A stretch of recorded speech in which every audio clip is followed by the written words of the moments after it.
اعوذ باللہ من الشیطان الرجیم بسم اللہ الرحمن الرحیم۔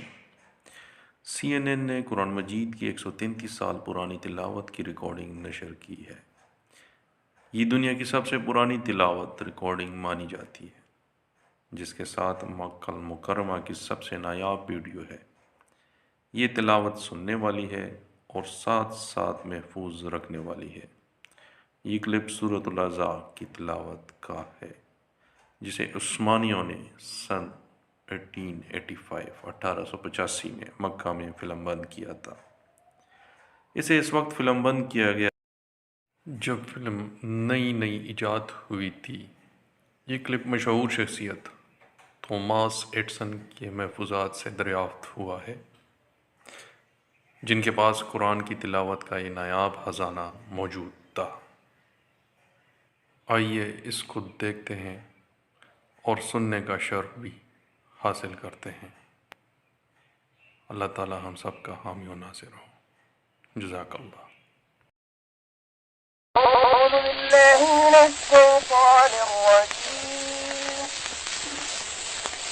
بسم الله الرحمن الرحيم. والضحى والليل إذا سجى ما ودعك ربك وما قلى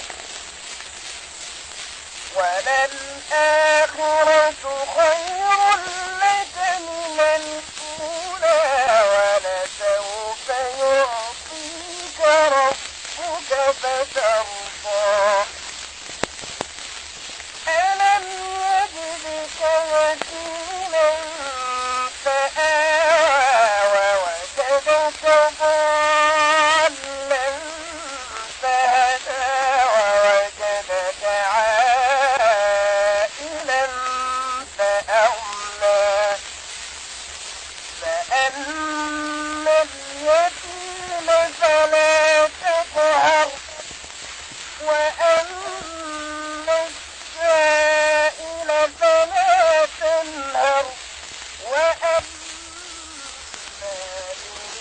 بنعمة ربك فحدث. صدق الله العظيم. سبحان ربك رب العزة عما يصفون وسلام على المرسلين والحمد لله رب العالمين. الفاتحة.